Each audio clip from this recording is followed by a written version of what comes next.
वाटणाची अजिबात झंझट न करता मस्त झणझणीत असा बटाट्याचा रस्सा आज आपण इथे करणार आहोत.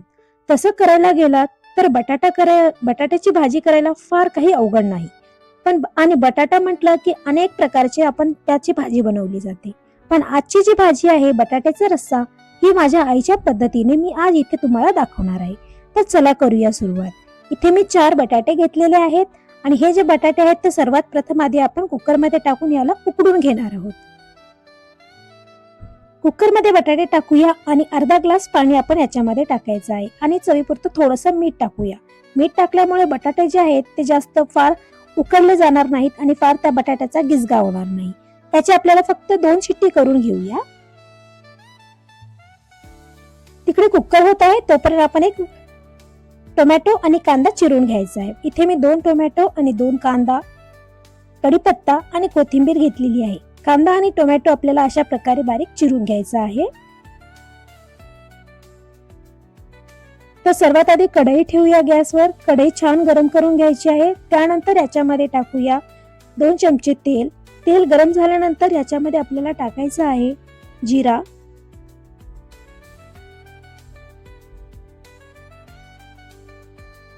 जिरा छान फुलू द्यायचा आहे. जिरा छान फुलल्यानंतर त्याच्यामध्ये आता टाकणार आहोत बारीक चिरलेला कांदा.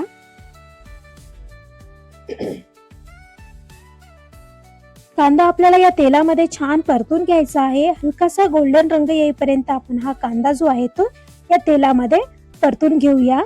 त्यानंतर टाकायचा आहे 10 ते 12 कढीपत्त्याची पाने. कढीपत्ता टाकल्यामुळे या आपला जो बटाट्याचा रस्सा आहे त्याला खूप मस्त अशी चव येते. त्यानंतर टाकणार आहोत हळदी पावडर अर्धा टीस्पून आणि चवीपुरतं मीठ. मीठ आणि हळद टाकल्यामुळे आपला कांदा जो आहे तो खूप लवकर सॉफ्ट होतो. त्यासाठी आपल्याला हळद आणि मीठ टाकायचे आहे. हे छान मिक्स करून घेऊया आणि 2 मिनिटांसाठी याच्यावर झाकण ठेवूया. पहा हलकासा गोल्डन रंग येत आहे कांद्याला. आता याच्यामध्ये आपण टोमॅटो टाकूया बारीक चिरलेला. इथे मी 2 टोमॅटो घेतलेले आहेत. ही भाजी बनवायला अगदी साधी सोपी आहे आणि करायला एवढी झटपट होणारी आहे. जर समजा तुमच्याकडे अचानक कुणी पाहुणे आले असतील, त्यांना काहीतरी वेगळं मस्त असं तुम्हाला झणझणीत करा असं वाटत असेल तर ही भाजी एकदम परफेक्ट आहे. अगदी 10 मिनिटात तयार होणारी आणि ही भाजी पुरी सोबत खायला अप्रतिम चवीची लागते. त्यासाठी नक्की एकदा ट्राय करा. त्यानंतर टाकूया इथे लाल मिरची पावडर 1 टेबलस्पून आणि भाजी आपल्याला छान झणझणीत करायची आहे. त्यासाठी मी इथे टाकत आहे कांदा लसूण मसाला अर्धा टीस्पून. थोडीशी कोथिंबीर टाकायची आहे आणि परत एकदा आपण हे सर्व मिक्स करून घेऊया. याच्यामध्ये आपण आलं लसूणची पेस्ट अजिबात टाकलेली नाहीये. तरी देखील आपली भाजी जी आहे बटाट्याचा रस्सा खूप मस्त झणझणीत होणार आहे. त्यानंतर याच्यामध्ये आपल्याला टाकायचं आहे थोडंसं पाणी. टोमॅटो जो आहे तो आपल्याला हलकासा सॉफ्ट होईपर्यंत हे शिजवून घ्यायचं आहे. त्यासाठी आपण इथे पाण्याचा वापर केलेला आहे आणि ताट ठेवायचं आहे. झाकून ठेवूया आणि ताटावर आपल्याला पाणी टाकायचं आहे. सेम माझी आई जशा पद्धतीने बनवत होती त्या पद्धतीनेच मी इथे तुम्हाला ही भाजी करून दाखवत आहे. अगदी साधी सोपी आहे. खूप कमी वेळामध्ये झटपट होणारी ही आजची आपली बटाट्याचा रस्सा आहे. पाणी गरम झाल्यानंतर त्याच्यात आपण थोडं थोडं करत पाणी इथे आपण टाकणार आहोत. लक्षात घ्या टोमॅटो आपल्याला छान मऊ होईपर्यंत इथे शिजवून घ्यायचं आहे. आपले बटाटे पण उकडून झालेले आहेत. आता आपण याच्यामध्ये 1 टेबलस्पून खोबऱ्याचा जो आपला पावडर असतो तो टाकायचा आहे. परत एकदा मिक्स करून घेऊया आणि तेल सुटेपर्यंत याला शिजवून घेऊया. त्यानंतर हे पहा तेल सुटलेलं आहे. आता आपण जो बटाटा उकडलेला आहे तो आपण हाताने अशा प्रकारे मॅश करणार आहोत.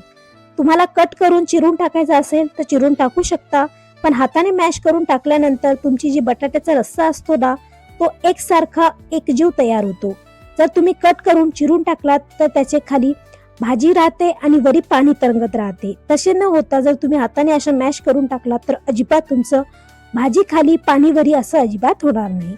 आता आपण या ताटावर जे पाणी ठेवलेलं आहे ते थोडं थोडं करत याच्यामध्ये आपण टाकूया आणि परत एकदा छान मिक्स करून घेऊया.